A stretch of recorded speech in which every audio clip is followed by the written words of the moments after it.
ventana del Vinalopó, abierta de 7 a 8 de la tarde.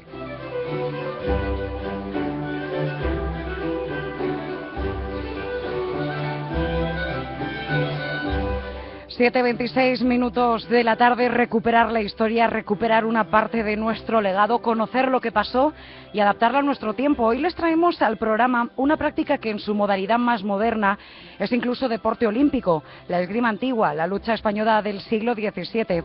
Afortunadamente los documentos que tenemos y el legado nos ha permitido salvaguardar cada página de nuestro pasado, y lo que antes era una práctica habitual ahora se ha convertido en fruto de estudio y de conocimiento. Fruto precisamente de ello nació hace algunos años la llamada Sala de Armas de Elda, un grupo que pretende poner en valor esta práctica del esgrima antigua y que ha ido creciendo de una manera muy considerable. El artífice de este acercamiento es el maestro José Luis Gil, cuyo interés por esta práctica es de hace muchos años. José Luis, bienvenido a la ventana del Vinalopó, buenas tardes. Hola, buenas tardes. Por acercarnos al oyente, ¿cómo definirías, después de haber estudiado, practicado y sentido la esgrima antigua, su significado en la historia y cómo se ha extrapolado a la realidad actual? Vamos a ver, la esgrima forma parte de la historia, de nuestra historia, sobre todo de la historia española, la historia del deporte español también. La esgrima es el único deporte olímpico de origen español, además. La esgrima que se practica hoy en día es la que llamamos la esgrima deportiva, la esgrima olímpica, que son las disciplinas de la espada, el florete y el sable.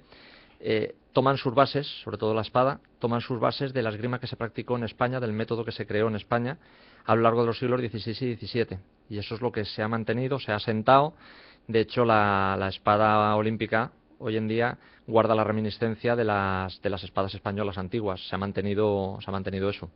José Luis, ¿por qué ese interés por conocer un poco, ¿no?, ese legado que a nivel deportivo, por decirlo así, ¿no?, nos dejó la historia española? Bueno, desde mi punto de vista, a mí siempre desde pequeño me veía siempre con una espada en la mano, de madera o de plástico, de lo que fuera. Yo empecé al mundo me introduje haciendo esgrima deportiva. Yo soy técnico de esgrima deportivo. Estuve en Elche, que era el club nuestro que teníamos allí. Llevo ya 18 años haciendo esgrima. Luego me hice monitor.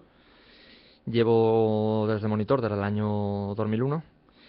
Y bueno, pues siempre, la esgrima me ha gustado siempre en todas sus modalidades. Lo único es que, siempre me ha gustado también la historia. Entonces siempre está esa unión, ¿no? Y sí que es cierto que a los que nos gusta la esgrima y nos gusta la historia también, ves la esgrima olímpica, la esgrima deportiva y parece que te falta algo, ¿no? Te dices, parece que me sobran luces, me sobran cables, me sobra un poco de eso y me falta un poco más.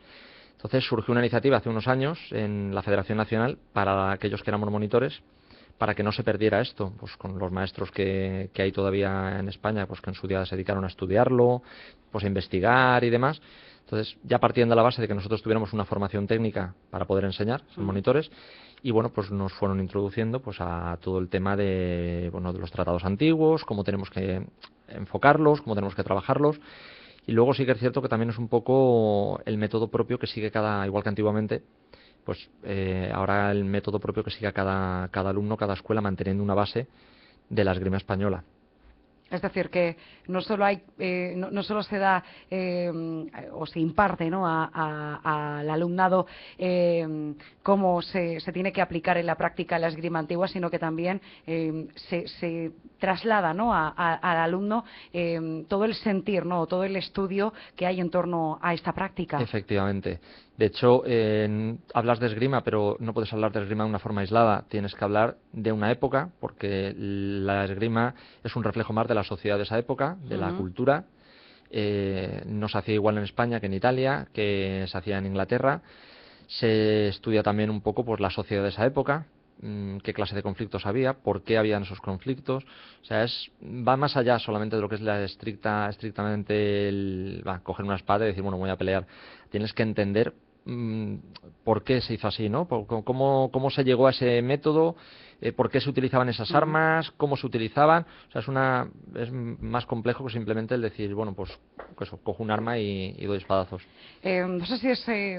vamos a intentar retrotraernos un poquito al pasado. Vamos a situarnos en esa época, como decíamos, en los 16, 17. Sí.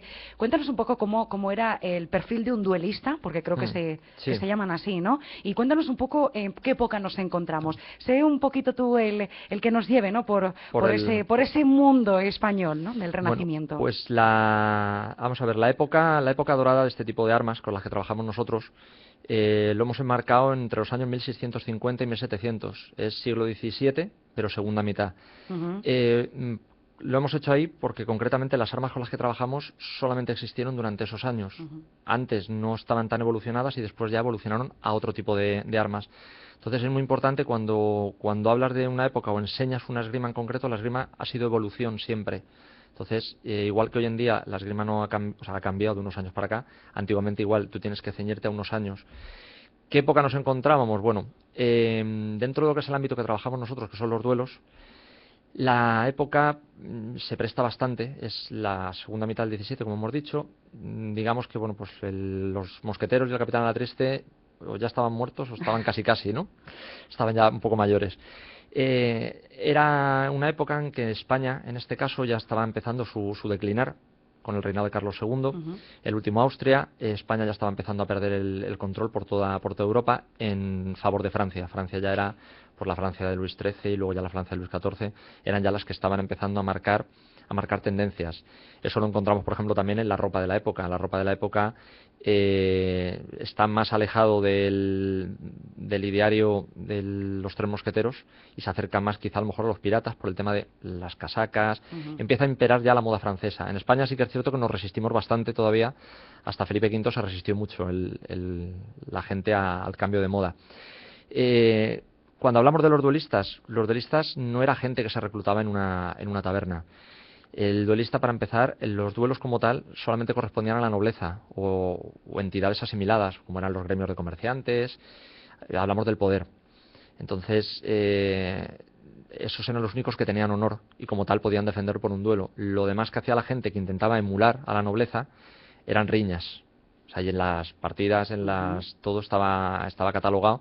Si cogían a gente del pueblo batiéndose, aunque ellos dijeran que estaban batiéndose en un duelo, no era un duelo, era una riña y seguramente los colgaban. Con los nobles pues tenían la mano un poquito más ancha. El duelista se reclutaba en salas de armas.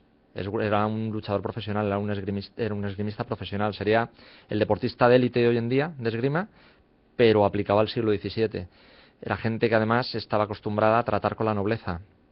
Vivían, por así decir, un poco entre dos mundos. Hay que tener en cuenta que los duelos son clandestinos. Todo lo que nos ha quedado son cosas ya o del siglo XVIII y a través de ahí extrapolamos lo que pudo haber sido siglos más hacia atrás. Luego en obras literarias, pues cuando hacen mención a esto, pero los duelos eran clandestinos, no se sabía. Se hablaba mucho, todo el mundo sabía qué tal, pero lógicamente no se podía. Entonces el duelista vivía un poco entre dos mundos, entre el mundo, pues que podríamos decir hoy en día de las tabernas, un poco de la vidilla de la época, del siglo de oro, pero también frecuentaba las fiestas, los palacios, porque eran los nobles quienes le contrataban. Entonces era muy común, pues que, eso lo hemos visto en muchas películas, que la típica fiesta de la nobleza, pues detrás del noble de turno iba como si fuera el hombre de confianza, que muchas veces era a lo mejor incluso el jefe de la guardia personal que pudiera tener ese noble, y era el duelista al servicio de la casa o de la familia. Pero estamos hablando de una esgrima muy cualificada. Bueno, estamos hablando, como decimos, ¿no? de esa esgrima antigua, conociéndola un poquito mejor. Ya la hemos ubicado en el tiempo, ya nos hemos adentrado, ¿no? en el perfil de personas que la practicaban, en el mundo, cómo era su ropaje. Y a mí me gustaría saber por qué se decide extrapolar esta práctica a la actualidad y a Elda, porque desde que nació, hace algunos años ya, la Sala de Armas de Elda ha conseguido ser todo un referente, ¿no? Y conseguir muchos adeptos. Comenzó con alrededor de 30, si no me equivoco. ¿Cuántos lleváis ahora? Bueno, vamos a ver. Comenzar. Empezamos 4 hace 5 años. Somos 35 ahora en clase. lo típico como todos estos, hay gente que te entra, que te sale, que... ¿Ha sorprendido la atención, ¿no?, que ha suscitado en la población? Sí, porque digamos, es una cosa que la esgrima ya de por sí es minoritaria, la esgrima antigua es más minoritaria todavía. Entonces no son deportes, no son actividades, el fútbol, balonmano, que estén en boca, o sea, las tienes que estar moviendo continuamente y también tienes que hacerlo atractivo al público. Yo, aún siendo esgrimista deportivo, yo reconozco que la esgrima deportiva como tal te tiene que gustar mucho y tienes que estar dentro. Si uno va a una competición de esgrima deportiva, aun estando dentro, no es atractiva. No, la gente no lo entiende, no, ya se ha quedado muy deporte. ¿Qué pretendemos con la esgrima antigua? Pues recuperar, aunas un poco, en la esgrima antigua estás aunando cultura, deporte, arte marcial, historia. La gente sí tiene su actividad deportiva, aprende a trabajar armas a mayor nivel que puede trabajarlo con la esgrima deportiva, tiene más vinculación de arte marcial, pero es inherente a la enseñanza el estudiar historia, el que te guste la historia, el aprender, bueno, pues el tema, por ejemplo, de metalurgia, cosas de armas. Entonces, es una formación multidisciplinar, podríamos decir, ¿no? Entonces, eso es quizá lo que termina un poco de atraer al público que concretamente que tenemos nosotros. ¿Cuál es el perfil de persona? ¿O no hay un perfil definido? ¿Todo el mundo puede practicar este deporte? No, somos de todo. Empezando por mí. No tenemos un eso. Sí que es cierto que, a ver, mayoritariamente a la gente te tienen que gustar las armas y te tiene que gustar la historia. Casi todo el mundo también, por no decirte todos, bueno, películas de piratas, El Capitán Triste, Los Mosqueteros, las novelas de capa y espada. Sí que es un pelín el perfil general, ¿no?, de lo que le puede atraer a una persona. No entiendo tampoco, a lo mejor viene alguien a la clase y dijera, no, pues no, a mí no me gusta la historia y tampoco me gustan las armas. Y dices, bueno, pues vale, ¿no? Si yo te doy clase igual, pero no termino. Pero sí que es verdad que hemos tenido muy buena aceptación. Se han ido haciendo las cosas. La política que tenemos nosotros es de hacer todo despacio y bien. No tenemos prisa. Digo, empezamos con 4 y no me hubiera planteado en la vida dónde estamos en tan solo 5 años. ¿Qué hace falta para poder poner en práctica o poder acudir a estas clases? ¿Qué es lo imprescindible para plantarse el primer día en una clase de esgrima antigua? Bueno, las ganas y el material, imagino, ¿no? No, el material nosotros tenemos en clase. Ajá. Nosotros siempre, política en la sala nuestra, que al principio la gente cuando entra tiene que probar también. Tiene que probar, ver que le guste. Muy importante, sí que me gustaría hacer el apunte de que he dado con un grupo de alumnos con una calidad impresionante. Entonces todo el mundo está siempre atento de la gente nueva que entra, de los compañeros. Se ha hecho mucha piña, podríamos decir, no solo dentro de sala, sino fuera de sala también. Entonces eso es una cosa que a la gente también le engancha. Tenemos desde nenes de 12, 13 años a gente de 57, 58 años. Y todos nos vamos juntos de cena. Al nene sí lo dejan sus padres, pero todos juntos de cena. Para arriba, para abajo, los eventos, las exhibiciones nuestras además, bueno, pues también unen la parte deportiva con añadir algo de vestuario. Intentas hacerlo un poco que hayan varias opciones dentro de la misma. Porque ¿qué vestuario debemos de llevar para acudir a las clases? Un chándal. Un chándal, porque los guantes y una camiseta, y para cambiarse los guantes los dejamos nosotros y las armas las dejamos nosotros. Y al principio, por el método nuestro que tenemos de entrenamiento, nosotros enseñamos a la vieja usanza, que no me conste que haya nadie que enseñe exactamente igual que se enseñaba en el siglo XVII. No utilizamos las máscaras de esgrima, las utilizamos cuando ya son ejercicios más complicados o cuando de verdad hacemos ya combate que puedes buscar el blanco al rostro. Pero las máscaras de esgrima hasta el siglo XIX no existieron. En el final del XVIII, del XIX, la gente entrenaba de alguna manera. Nosotros, pues a fuerza de mucho trabajo y mucho estudio, hemos encontrado el punto en el que se puede aprender, se puede entrenar con seguridad, sin necesitar más material que las armas que te dejamos. Afortunadamente podemos visualizar en este programa y en directo a través de nuestra web las armas que te has traído hasta el estudio y algún que otro documento que podrán ver los oyentes a través del Facebook y de la página de radioelda.com. Pero para quien no pueda acudir a estos dos perfiles, por decirlo así, a estos dos medios, cuéntanos un poco qué tipo de armas se utilizan. Las Las espadas y las dagas que se utilizan es la espada española de taza. La mía es concretamente un pelín anterior, pero bueno, la típica es la espada de conchas, que es la que estamos asociados, de conchas, perdón, de taza, que es la que estamos acostumbrados a ver en Capitana Triste, Los Tres Mosqueteros. Esa es la espada típica española del siglo XVII. Ajá. Concretamente lo que decimos, esa espada no existió hasta la segunda mitad. En novelas, en televisión, siempre la sacan antes porque es la más típica. Pero siendo fieles, de hecho son armas que prácticamente ya ni cortan muy poquito, eran armas ya de estocada, de punta. Y las dagas son las denominadas dagas de vela españolas. La hoja de la espada es casi 1 metro y la hoja de la daga sobre 50 centímetros. La daga típica española. Este tipo de daga surge cuando la esgrima ya empieza a ser de punta y coexistió con este tipo de espada. De hecho, las dagas hasta 1660 no empezaron a darse este tipo de dagas, que es lo que comentábamos antes. Se hicieron estas dagas porque la forma de esgrimir cambió. Ya volvemos a adaptarlo un poco. Luego tenemos, bueno, pues un tratado antiguo, concretamente de 1702, que es de Lorenz de Rada, un tratadista español, con lo que trabajamos directamente con los tratados antiguos.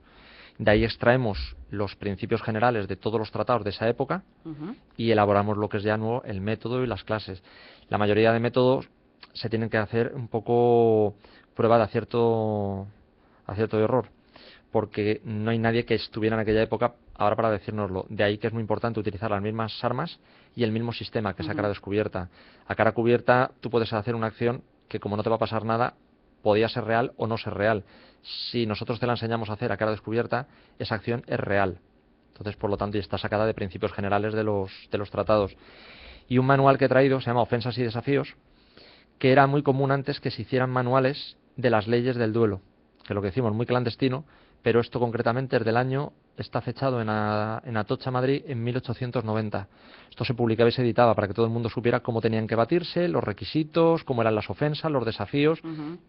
Eran clandestinos, pero ahí. El último manual de estos se publicó en España en 1902.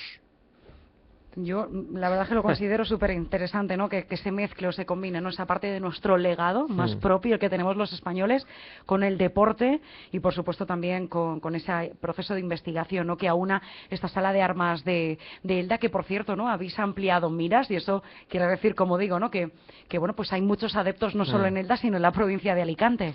Sí, la verdad es que esto surgió, si me permites que te haga surgió como una iniciativa de la Federación Valenciana, el plantearnos decir, bueno, pues al ser yo técnico de deportiva, bueno, pues dijimos, ¿habría posibilidad de esto instaurarlo de cara sobre todo a que mis alumnos tuvieran su licencia deportiva, por temas de seguros y demás, pero por darle una oficialidad? Entonces, desde la Federación Valenciana se apostó por ello. Somos la primera sala que se ha creado dentro de una federación deportiva en toda España, que contamos con el apoyo y con el respaldo de la Federación Valenciana de Esgrima, el organismo que se encarga de las titulaciones en Valencia, que es la Academia de Maestros de Armas de la Comunidad Valenciana, que la sede de la academia la tenemos nosotros en la sala nuestra, aquí en Elda, y contamos ya con el apoyo de la Real Federación Española de Esgrima. Somos los únicos en toda España que estamos haciendo esto dentro del marco federativo de una institución deportiva, con todos los seguros deportivos, con todos los que supone pertenecer a una federación deportiva. Entonces, este año ya surgió la idea y hemos abierto la sala de armas del Castillo de Santa Bárbara, en Alicante, con la sede en el propio castillo, junto con un convenio que se firma entre Federación Valenciana y Ayuntamiento de Alicante, Cultura y Deportes. Os hemos podido ver en numerosas exhibiciones ya, incluso en la propia fiesta de moros y cristianos. ¿Cuál es el evento donde, bueno, pues los oyentes van a poder observar, ¿no? cómo trabajáis de cara al público, no exhibiendo lo que se ha aprendido? Bueno, pues la verdad es que tenemos bastantes. Tenemos el primero, el sábado 17 de mayo, hacemos el boato de los tercios de Flandes de Petrel. Ajá. Igual el año pasado hicimos el de los piratas aquí, este año haremos las peleas. El domingo siguiente, el domingo 18, estamos en el Casino de Novelda, haciendo una exhibición. Tenemos 2 o 3 cosillas también por ahí, lo que pasa es que como están pendientes de que nos las cierren, no podemos decir, pero sí que nos vamos a mover. Casi siempre de Pascuas hasta el verano nos movemos bastante. Causa expectación, entiendo, ¿no? Sí, bueno, está feo que lo diga yo, pero está No, muy... pero imagino que uno cuando ve este tipo de exhibiciones, bueno, yo creo que no sabe realmente el trasfondo que tiene todo esto, ¿no? Bueno, sí, yo creo que a lo mejor sí que es cierto, porque ven a la gente y dicen, bueno, ven el ratito que se están peleando, pero a lo mejor no ven detrás bueno, pues el trabajo que hay. Por la parte de vestuario, bueno, pues a la gente le hemos dado un poquito más de libertad en todo lo que es el siglo para que se lo arreglen un poco, salvo los duelos, que sí que somos más puristas y tienen que llevar solo camisa. Ajá. Y luego ya la parte que hacemos con la ropa de deporte, también quiero que la gente lo que vea es que detrás, para poder pelear, muchos se piensan que coreografiamos. No se coreografía absolutamente nada. Es entrenamiento en clase y la gente son muchas horas de mucha coordinación, mucho trabajo. La esgrima, podríamos decir hoy en día, sobre todo la esgrima antigua, que es la disciplina, un arte marcial, la disciplina del baile y la elegancia del ballet y la inteligencia del ajedrez. Me gusta esa descripción. José Luis, ¿dónde te pueden encontrar o dónde os pueden encontrar si están interesados en lo que estamos dando a conocer hoy? Pues vamos a ver, en la red, en www.elartedelduelo.com. Tenemos también en Facebook Sala de Armas Elda, Castillo Santa Bárbara. En Twitter, @elartedelduelo. Y luego ya en las salas nuestras, en la Sala de Armas Elda, que estamos en el Gimnasio Pulsaciones de la Plaza Mayor, los lunes, los miércoles y los viernes. Y en Alicante, la Sala de Armas del Castillo de Santa Bárbara, en el Pabellón Pitiu Rochel, junto al Estadio Rico Pérez, los sábados de 10 a 12. Que se informen Sí. y que se animen. Y que se animen. José Luis Gil, enhorabuena. Muchísimas gracias. La ventana del Vinalopó.